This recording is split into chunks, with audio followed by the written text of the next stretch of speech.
you today? My name is Judy, and I have this channel because I've always enjoyed reading and writing stories. And so that's one of the things that I thought that I would do today is talk a little about um, writing and imagination, how to come up with story ideas, and especially I would like to read some of my stories. I've written on a couple of platforms. One of them is news-based, so it's not really that much imagination involved. But one of the platforms that I write on is Medium. And with Medium, you can publish just about anything that you can think of. There are people who write poetry still, and there are people who write fiction, people who write historical articles. There are people who write their memoirs. There are people who write about tech stuff that's way over my head. And there's an audience for just about anything you want to write when you're on Medium. So when I first started out, I was just, learning like what kind of stories people wanted to read on Medium. And so, I was just like throwing things at the wall to see what would stick. And but then I remembered that back in 2015, I had written some short stories. I think probably you would call it microfiction. I had written some short stories for Kindle, for Kindle ebooks. And so I took a lot of those off. I left some on, but I took a lot of them off and I reposted them to Medium because I thought that there would be a better audience for Medium, especially since it's got over 100,000, 200,000 writers on there, or have been on there at one time or another. So I was just kind of looking through my list, and then I realized that that was back in 2021. So that has been a while since I took those off and published. I think that was in December of 2021. And I did most of those when I went to visit my cousin who lived in Florida at the time. And her husband was actually the one who told me about Medium and got me started on the platform. And I love Medium because you don't have to join Medium. It's only $5 a month if you want to read unlimited articles. And I think you also have to join to be able to get what you've written monetized. And really at the time, that's what I was looking for. I thought that I was going to go on the road, and that I was going to be, traveling, and I needed something that I could do online, and this just seemed to be perfect. So, but even before that, even before I started writing, I think, I had started reading books online. And when I say reading, it was a volunteer organization called LibriVox.org. And the audiobooks there are free to listen to. You can volunteer to read anything, but everything on there, whether it's books, articles, or stories, it's all from the public domain. So anything that's in the public domain, you can volunteer to read the whole thing, or you can volunteer to read portions. I know that there was like Alice in Wonderland was one of the projects that was being worked on at the time, and I enjoyed having a part in that. I only read, I think, one chapter, maybe two. And I don't think that they're consecutive. So it really just depends on, how quickly you can get in there and volunteer for, because they fill up pretty fast. And then others don't fill up very fast at all. In fact, there are some that they call stories to put people to sleep by, and so they're going to be like maybe technical journals that are in the public domain. I remember reading one story for them, and it was on the, I think, the explosion of Voyager or Challenger. Without looking it up, I really can't remember. But there was so much detail in there about what went wrong to cause that rocket to fail. But it was interesting. It was interesting to learn. And I've always thought that no matter how boring something is, that there's still something you can learn from it.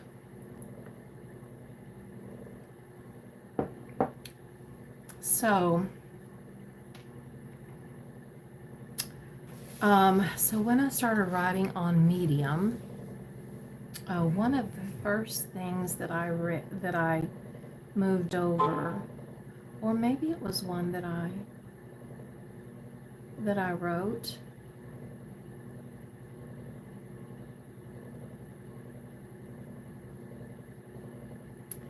Maybe it was one that I wrote that I had not published before. I know I wrote a lot about, I'm seeing that I wrote a lot about visiting my son who lives in Washington State, and I had taken so many pictures, and it was just a beautiful place to visit. So I had a lot of articles about that.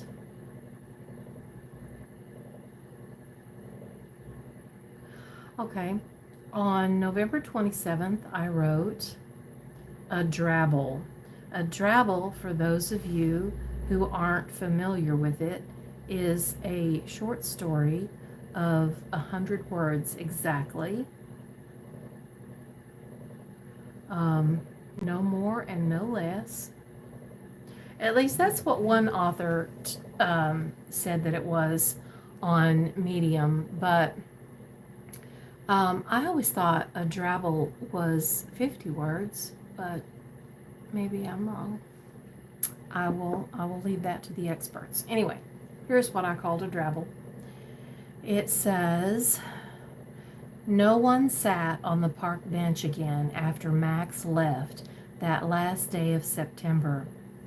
As the leaves slowly and meticulously changed color that autumn, and then fell one by one into the sea of their siblings on a bed touched by ancestors, they settled in for the long and fragrant journey of fragmentation.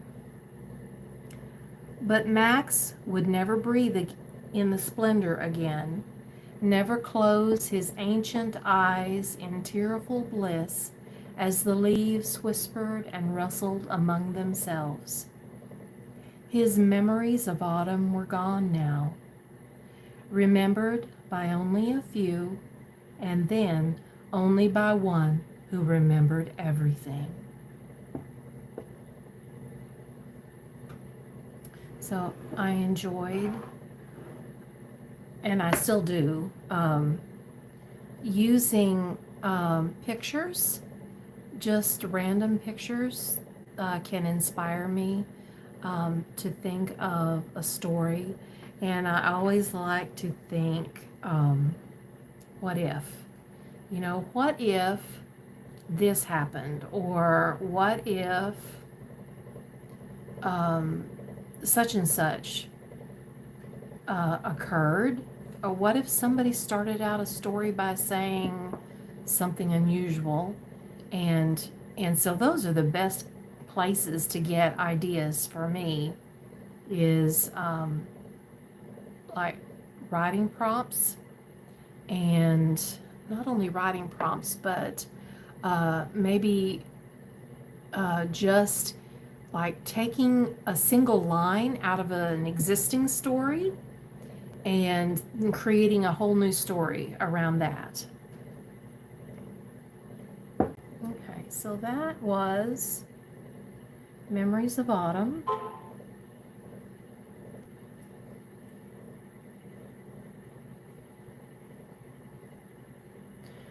That was Memories of Autumn. And what was before that? Let me see. That was in 2021, by the way, and it's so hard to believe. Time has gone by so fast. It always does anyway, the older you get.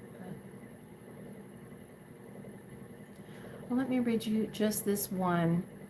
This was a story that I wrote, but it wasn't really a piece of fiction.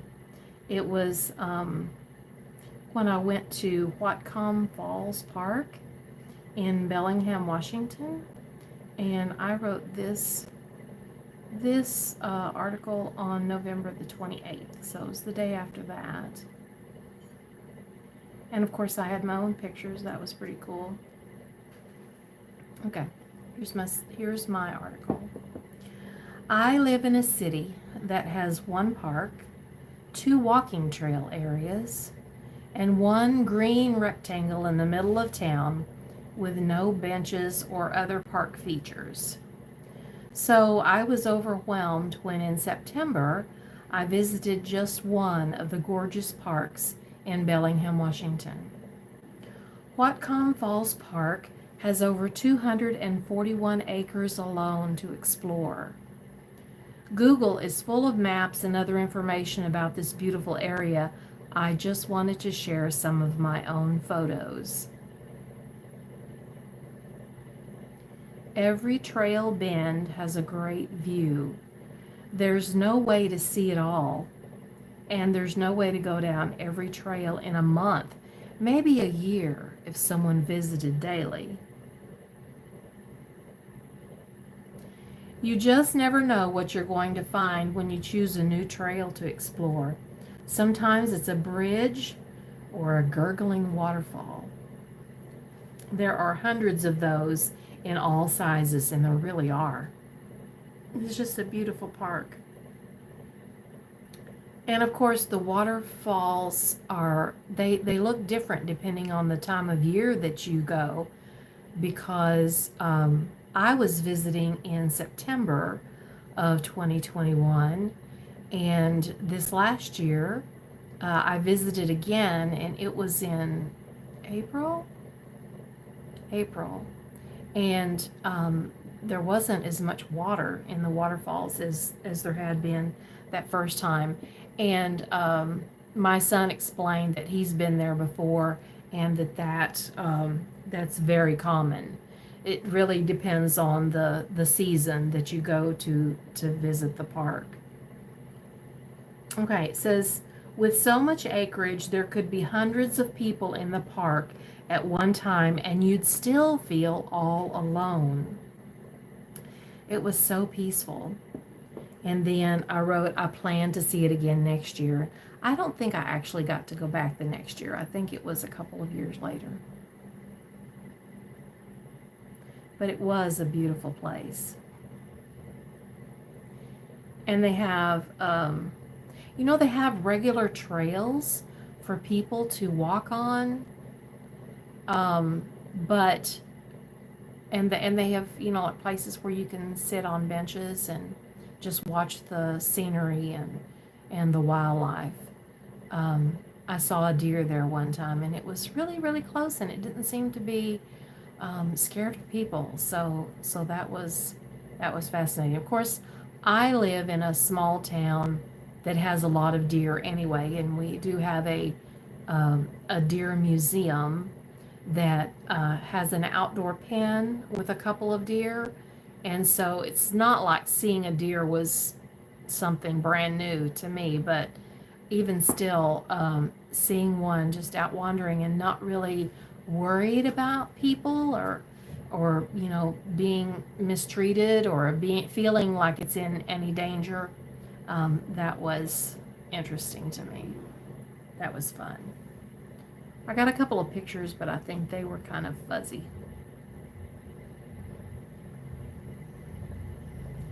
I don't know if I can make a video on going back in and adding some of the pictures that I've gotten, but maybe some of you have tried that before, adding pictures. I don't know that you can do it to a live stream, but we will see. And now let me go back.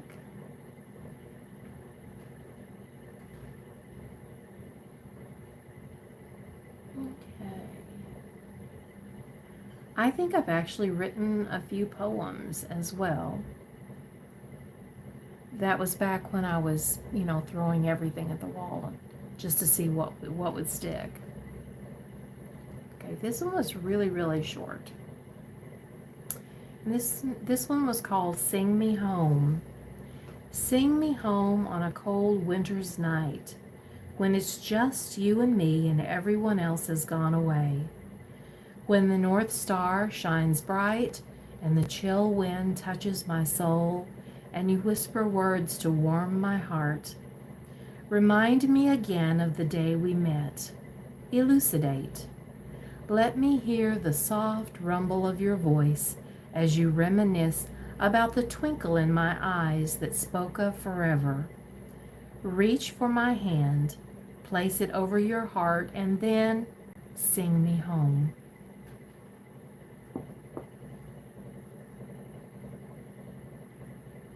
And as sad as it may sound, I think that one little piece only got about 7 reads.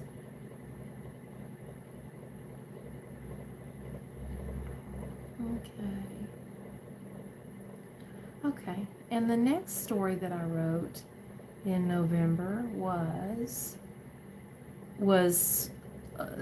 sort of like a biography. Not really a biography. It was just it was an article about my mother, and she was always the historian of the family. She knew everybody and their phone numbers and what they were up to, and most of us were just too busy leading our lives. Okay. All right. My mother, Nadine, was always the keeper of family history, family news, and family contacts. She kept up with new babies and who was whose aunt or brother-in-law. She could tell you where they were married and where they lived until they moved to some other city and when. She had the answers to any questions you had. And later in life, when her memory began to fail, she would keep her little black address book near her chair, one of her most important documents. It had everyone's phone number and notes on how they were related. My mother was a Depression-era child. In a family of 9 children, she was smack dab in the middle. When it came to her siblings, she was the peacemaker, the responsible babysitter, and the only sister that the boys confided in like a friend. She kept track of the family's genealogy from a young age. Not everyone is good at being a story keeper. You have to be born with the gene for story keeping. My mother had that genetic trait and used it effortlessly. She made telephone calls to crabby aunts and listened while they complained for hours at a time. When her mother, Grandma Leela, remarried and moved out to California, my mother would spend her summers visiting there and taking care of her and her husband, Bob. Some of her sisters visited too, but Grandma always asked for Nadine by name. She was the dependable listener.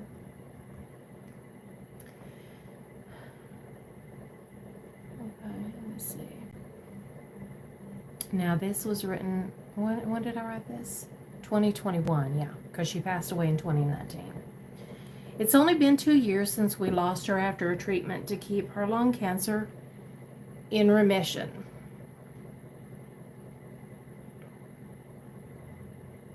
She had already lost 3 of her sisters and two brothers in death. But once she was gone, the family threads began to unravel and to slowly get weaker.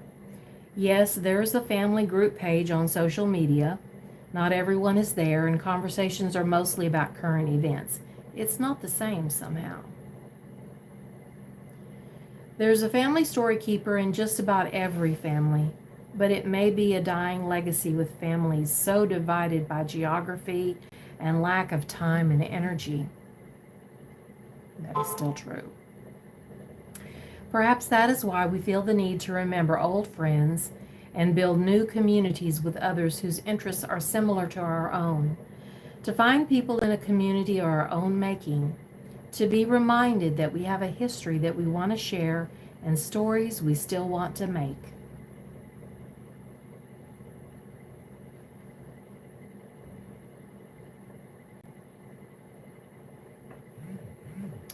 And that was written 3 years ago too. Well, almost. It was written November 29th. We're almost there.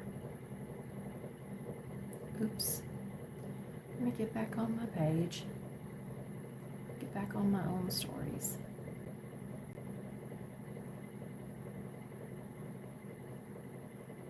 I wonder if I can just click back. Yeah, that's much easier.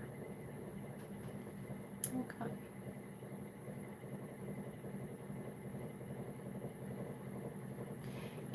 If reading aloud is something that you enjoy doing, you should definitely check out LibriVox.org. I mean, I know there's no money in it, and I don't know if you have the audio equipment to be able to do it. I don't know how. I think part of the time maybe I was actually just using a voice recorder on my phone and then transferring all of that or those files over, I think maybe. Although I do know that I had a program on my phone, on my PC at the time, that would let me edit. And if you've noticed how many times I say I didn't realize how many word whiskers I use until I started doing, and there I did it again, doing live. Oh my goodness, such a hard habit to break. The only other way for me to not use the word whiskers is if I memorize what I'm gonna say. And to me, I like memorizing. I enjoy it, but it doesn't seem as natural as just talking face to face to the camera. Face to face with whoever's watching. So, did I interrupt myself? Did I finish my thought? Well, I have to remind me. Okay. Okay, now the next story that it looks like I wrote in December was called The Storm. And I think I actually have a video of that one already that I put on. I think with the video that I have, I used a video clip, I think, from Pexels. And then I used an audio track from what is that? 11 Labs. So it's the one that I put on in my long form videos is not one that I read myself out loud. I do have stories in my long form videos that I read that are in the public domain. So there are several of those, and a few are still getting read. I did some by Mark Twain, and there was one about Benjamin Franklin, and anyway, there are a few in there that are in the public domain. But no, I don't think I've done too many of the stories that I've written Um, Here was an essay that I wrote on feeling gloomy. It's called Foggy Morning. I do think that there was some fiction in this, though, because it doesn't sound like something that I would actually have experienced. Okay, it says, "This was not a good day. I woke up feeling unsettled, with unnamed worries gnawing at me. Sometimes music affects me like this. Sometimes it's the weather. This morning, there was muted daylight and a thick, heavy fog. What is it about fog that makes me worry? Why does the fog settle around my heart like a weighted blanket and leave me feeling like I can't breathe?" Mist began to fall, and the fog lifted just a bit. Still gray outside, the fog reaches for me and holds me tight, like a false friend pretending to care, but letting you know you're never free until he says you are.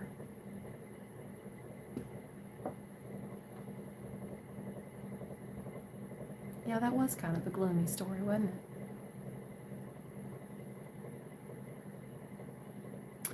I do keep checking up there for anybody who's watching. So far, it's just me and you. And in other words, 0. Can I like my own video? That might help. Somebody could say, "Ooh, somebody's liked it." Doesn't show that they're there, but somebody liked it. Oh, here's one that I wrote in early December called Grandma's Lake House. And some of these stories, it has been so long since I wrote them that I don't remember where I got the ideas. But I can tell you for sure that my grandmother never lived by the lake.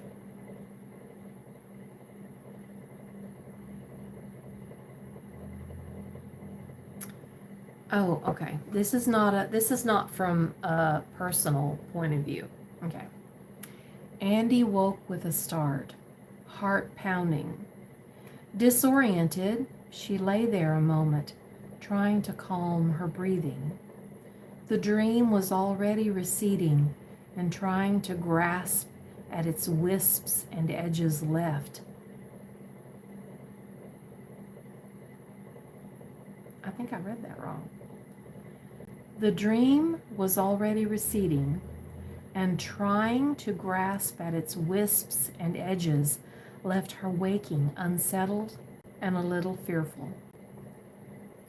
She had just been fired 2 days ago, and after throwing a few clothes in a duffel bag, left to find a quiet place to lick her wounds and regroup. Her grandmother's lake house was still empty and was just the peace and quiet she needed. Grandma Dee had passed away a few years ago and had left the house to Andy, but she hadn't been back since the funeral. "Hello, is anyone home?" The pounding on the door brought her upright on the couch. The dream and the knocking blended into a single event now, and Andy threw back her grandmother's faded afghan to struggle to the door. Shielding her eyes against the bright morning sun, Andy blinked and saw the FedEx truck already speeding away at the end of the lane. Her pulse slowing finally, she turned back to go inside, and then saw the package on the edge of the porch swing. "That's odd," she mumbled to herself, reaching for the box. No one had been living in the house for the past 5 years, and she'd only arrived 2 days ago herself. It must be a mistake. The FedEx has delivered to the wrong address. She spoke to the box as if it could hear her. No reply. "Stranger and stranger," she continued with her one-sided conversation, as she remarked that the brown standard shipping box was, in fact, addressed to her. Andy Rowland, 2642 North Mill Lake Drive. No return address. Nothing moved in the box as she jiggled it up and down. It felt empty. Let's go over the facts. She ticked them off on her fingers as she opened the package. A, she hadn't ordered anything. Second, no one knew that she had come here. And C, the house didn't even look like anyone was living in it. She had made sure of that when she parked her truck round back. Inside the box was a white envelope taped to the bottom.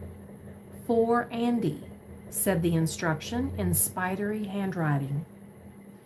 Tearing open the envelope, a business card dropped out. Ignoring it, she stared at the check made out to her in the amount of $100,000 from the law firm of Brown and McAllister.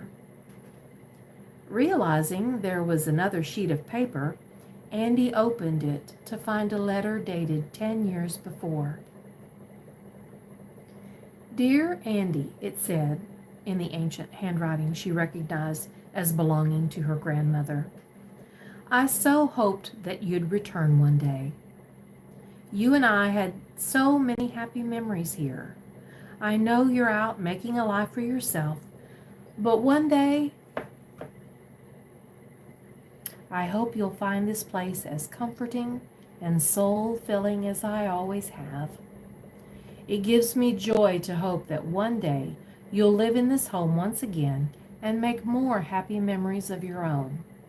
If you can't live here right now, then please use this money to take care of the place. If you decide to stay, please talk to the attorneys about the rest of my will. They were instructed to only give the information to you once they knew you were in the area. They're expecting you." Andy blinked back the tears. Grandma Dee had always known when she was feeling sad or needed a hug. And even though she was gone, her thoughtfulness in planning how best to take care of her only granddaughter was as comforting as if she were standing here, placing her Afghan over Andy's shoulders and assuring her that here at the lake house everything was going to be just fine.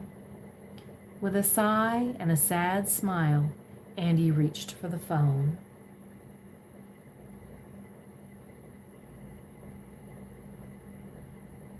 And let me read to you my CTA that I put at the bottom. And this was an old one. I don't put these at the bottom of my articles anymore. But this says, ways you can support my writing. Read another of my stories. Sign up for Medium using the link below. That doesn't even work anymore. Subscribe to read my stories. Make a small donation to keep me in hot tea, because I still like that. And then I put, Judy is a retired social worker who especially enjoys writing flash fiction. She loves traveling, sitting and staring at the ocean, singing and swimming, but not necessarily at the same time. She lives for months at a time with her grown son, John, who also serves as her IT guy. He still does. And computer expert. He really is, and he hasn't had any training. Also in the home are John's 8 cats, most of whom go by the name Here, Kitty Kitty.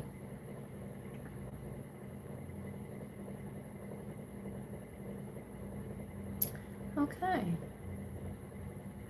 Let me find something else to read to you.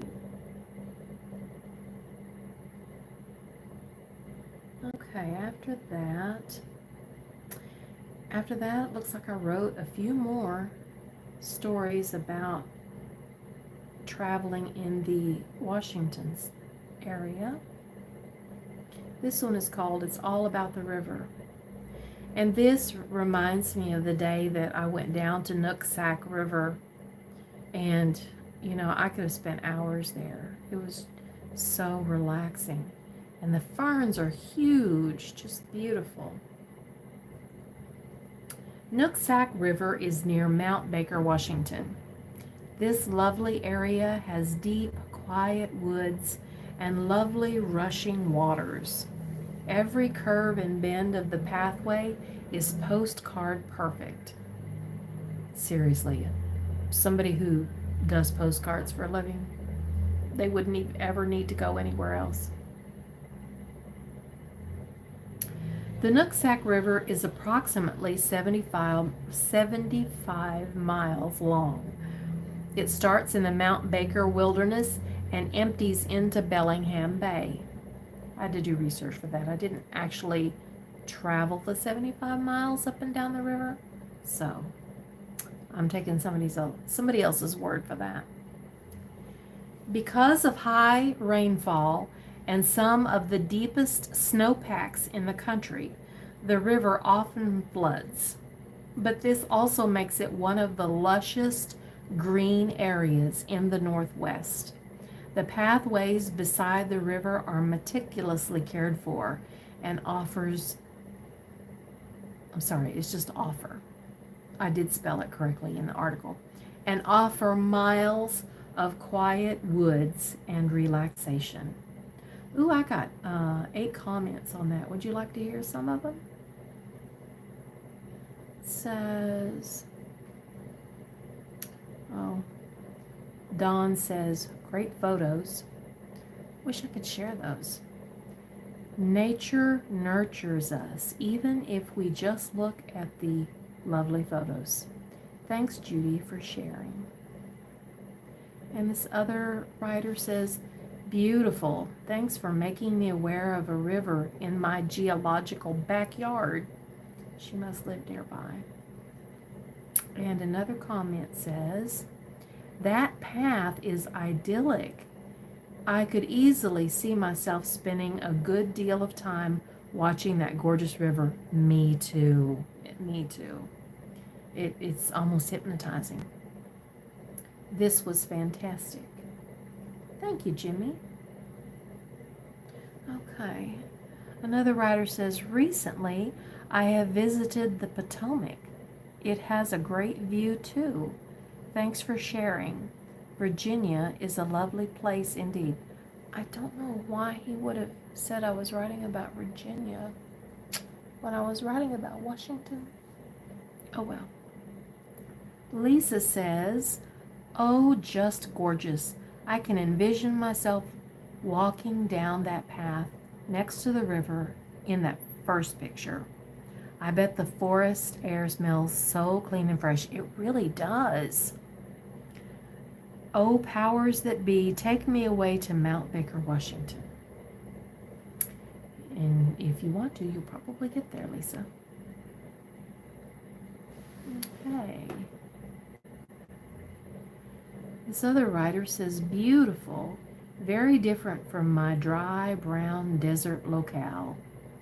Yeah. I mean, Oklahoma is green and, pretty much year-round.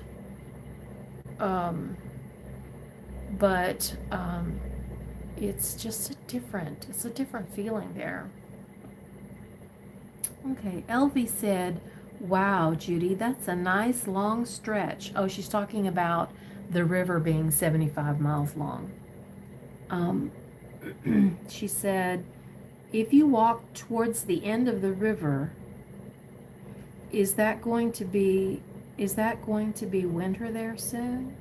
Oh, I guess she thought I was still there. And I wrote that in December. So yeah, it would.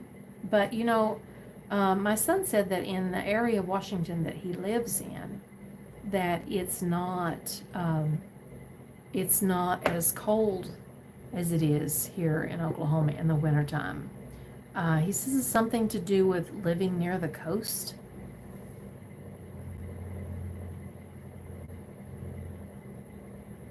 Okay. And that was written on December the 8th, I think. And I had visited there in September. September is a beautiful time of year to visit that area. Absolutely beautiful.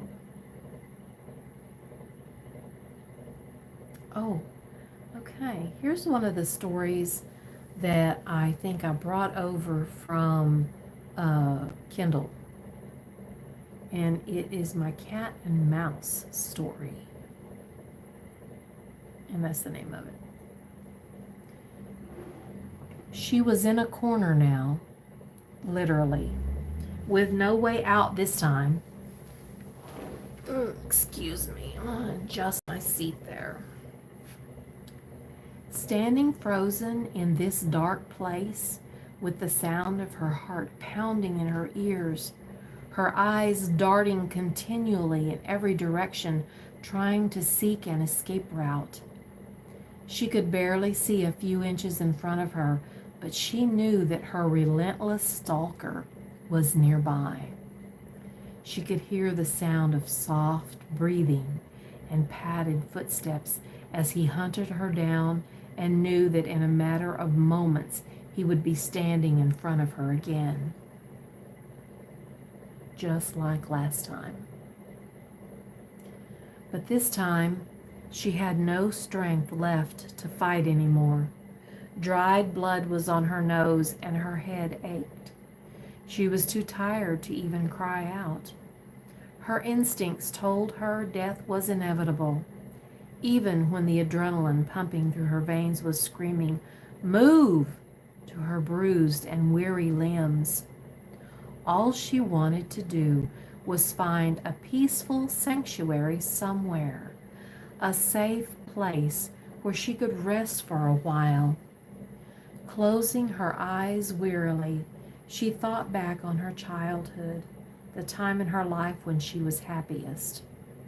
Surrounded by her many sisters and brothers, and spoiled lovingly by her mother, she had never known worry or fear.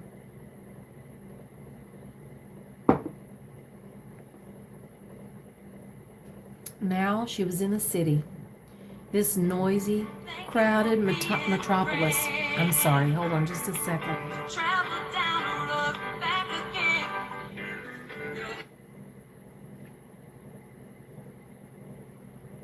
And there's no way to pause this, is there?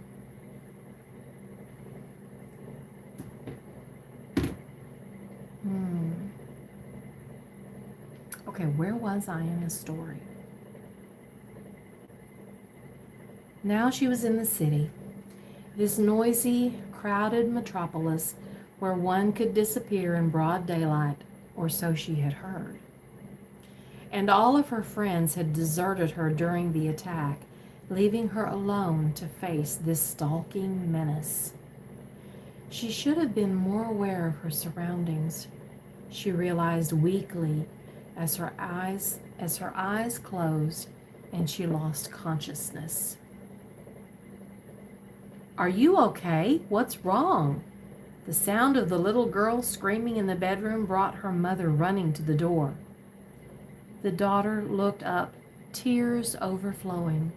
"Look, Mommy, Kitty killed a mouse."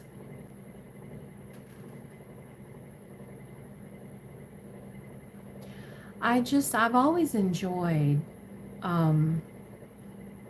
writing stories from unique perspectives, from a different point of view.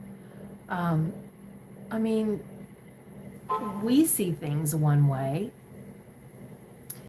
and somebody else or the person on the other side may see it in a completely different way. And so I think if you can see a set of events or a singular event from another point of view besides your own, it allows you to be a little more open-minded, a little more forgiving maybe, because you realize that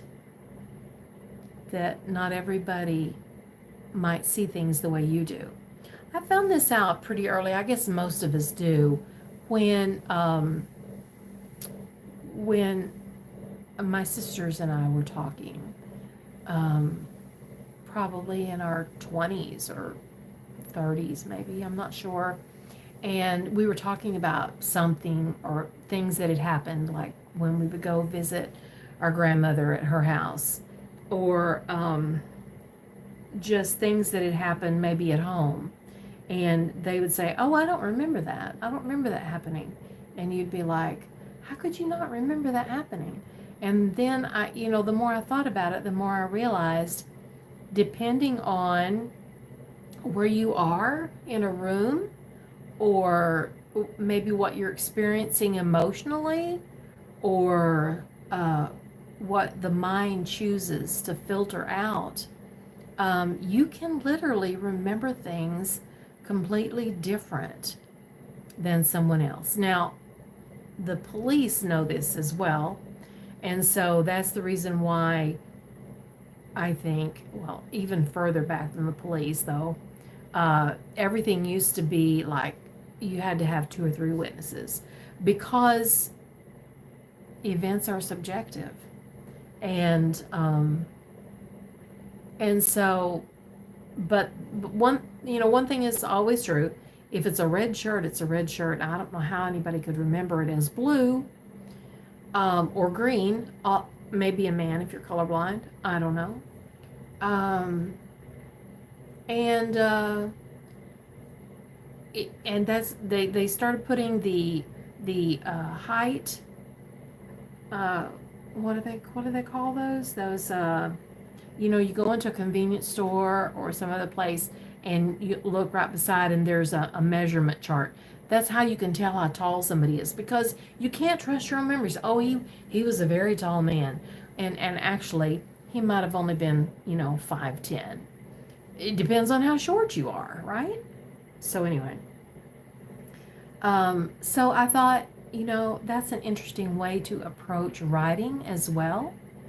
You can look at things from somebody else's point of view and get a completely different story out of it, a completely different take.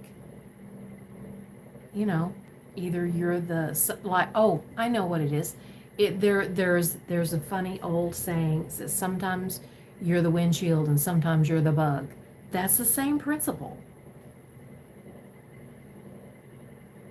Okay, let's see what else I have in here. I'm going to call this my medium bag of stories. My medium bag of stories. Oh, okay. The next one is also a story that I pulled off of KDP. Now, Kindle, I don't know if their rules have changed. I'm pretty sure it's still the same. They don't allow you to publish your story and anywhere else and have it published with them as well. So I had to delist these short stories in order to put them on Medium. But that's okay. I think I got a few more readers out of them this way. This next one is called Adam's Plan. And I published this, I can't even talk right. I published this one on December the 11th. Okay. Let me take a sip of tea. Help me out here.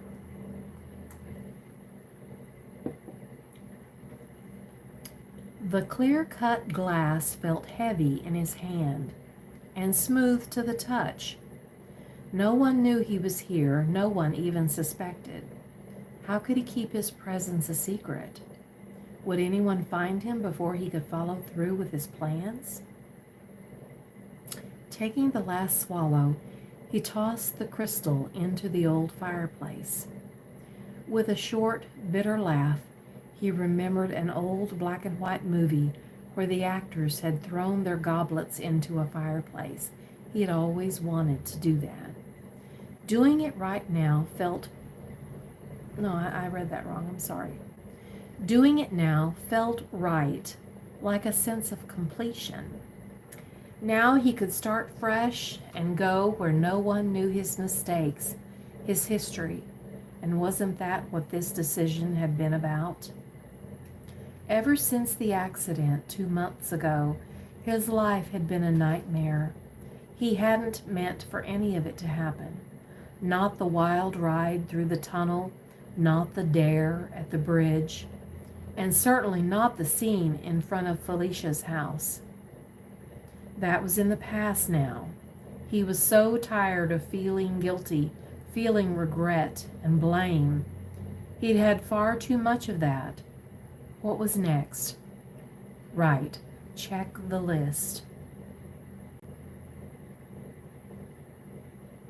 Number 1, buy the ticket under an assumed name. 2, hide money each week so it wouldn't be missed. 3, leave the note. He let out a deep, soul-cleansing sigh. Next stop, Flagstaff. He was almost there. By this time tomorrow, he'd be lost to everybody looking for him. He thought they'd be glad to see him gone. After he got on that bus tomorrow, his life would never be the same.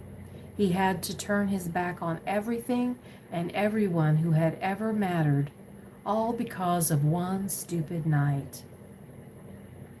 Adam, are you in there? He froze. Maybe if he didn't move a muscle, he could remain hidden. Adam, we know you're in there. It's okay. You can come out.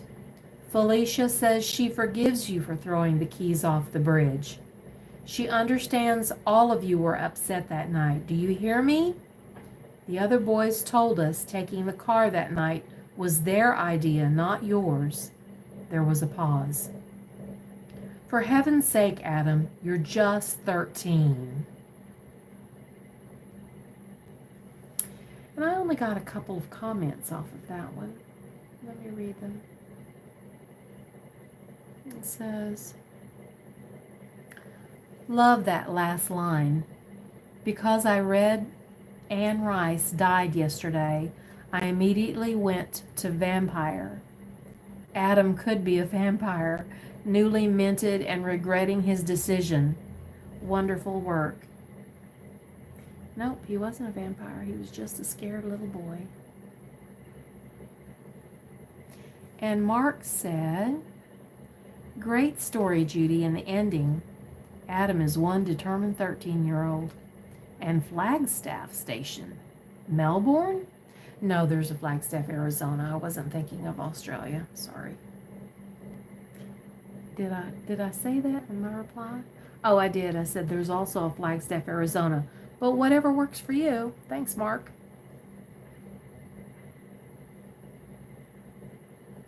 Okay.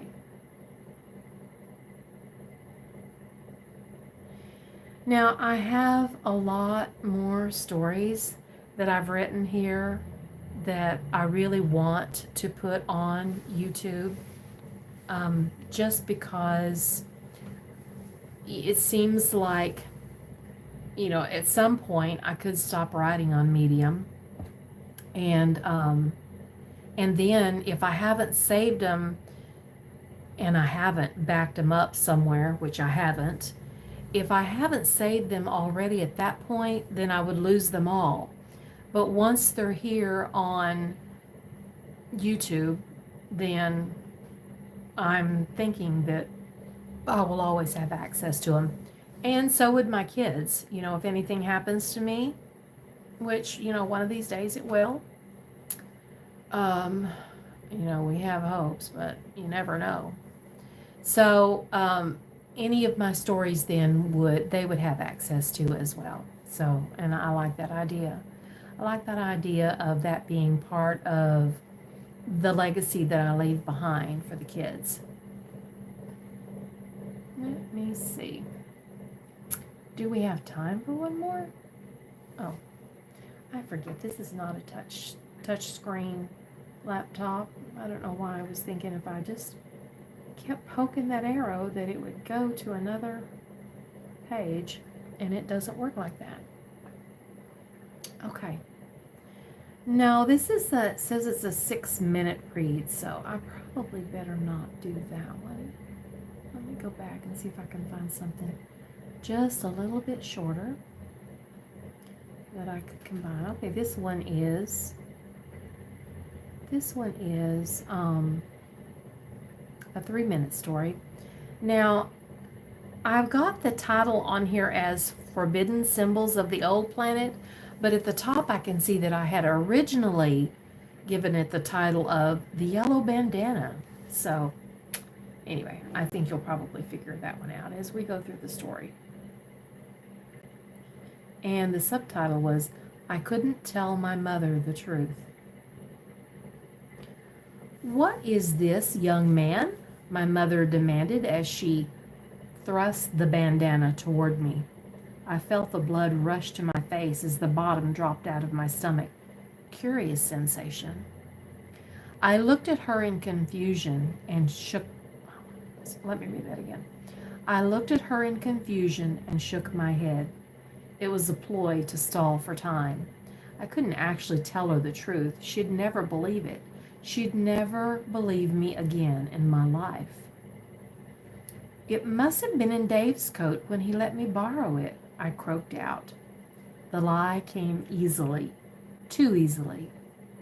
But was it enough? What if I told her that the bandana was special to me, that it was more than just a piece of bright yellow cloth? Would she want all the details? Probably, and I couldn't tell her anything. Not this soon. My secret was too important. Maybe the most important secret I'd ever had in my entire life. I mulled on this for just a moment. Yes, definitely the most important secret I had ever known. My mother had seen the bandana, though. She knew it wasn't mine. And since she had never bought me a bandana for any reason whatsoever, of course she would want to know how it came to be in my possession. I had to think of what to say quickly. If I hesitated too long, it would sound like a lie no matter what came out of my mouth. And my mother had always been good at knowing when I am not telling the absolute truth, so this had better be good.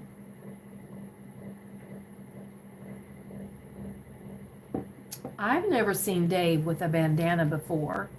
I know his mother, and she would never buy one for her son. You know they are forbidden symbols of our old way of life. Tell me the truth, Babe. She was pleading with me now, and something in what she said rooted me to the ground on which I stood. Forbidden symbol. Did she know about the group I belonged to? Did she know about our plans to return to the surface and start over again on the planet? The government no longer listened to the scientists and believed the people were easily manipulated as long as they were kept in the controlled environment they provided. But we knew. The yellow bandana was our secret signal that we would no longer be controlled anymore, that we no longer believed the leaders knew what was best for us, that we demanded our right to live on the planet our parents had been born on. We were going home. Let me see if I got any comments on that one.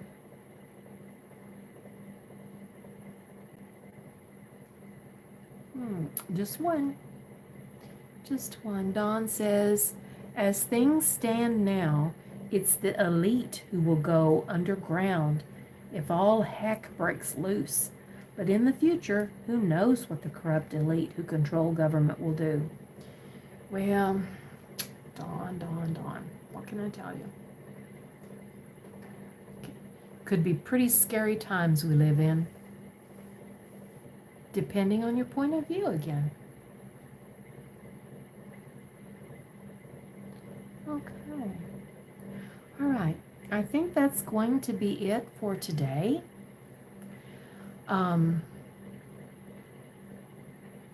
I really enjoy reading my own stories through this platform.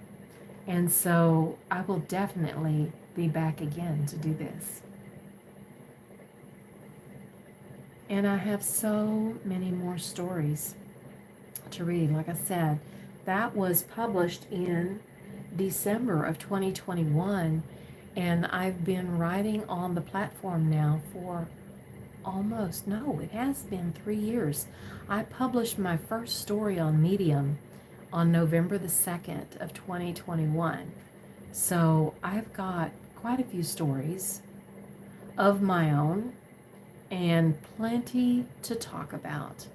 So I will be back, and I will see you next time. If I can figure out how to stop this.